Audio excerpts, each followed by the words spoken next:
சுவாமியே சரணம் ஐயப்பா. ஐயப்ப பக்தர்கள் அனைவருக்கும் ஐயனுடைய திருவருள் கிடைக்க வேண்டும் என்று வேண்டிக்கொண்டு, கனடாவில் வாழும் ஐயப்ப சுவாமிமார்கள் அனைவருக்கும் ஐயனுடைய திருவருள் கிடைத்து நீங்கள் எல்லோரும் வாழ்க்கையில் நீரோடி வாழ வேண்டும் என்று பிரார்த்தனை செய்வதோடு, ஆசீர்வரை ஒன்று ஐயப்பன் கோயிலிருந்து கேட்டிருந்தீர்கள்.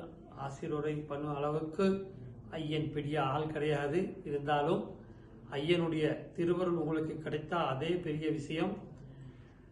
மாலை போட்டிருக்கோம் என்று யாருடைய மனதும் புண்படுத்தாமல் நடந்து கொண்டால் அதே ஒரு பெரிய விடயம்தான்.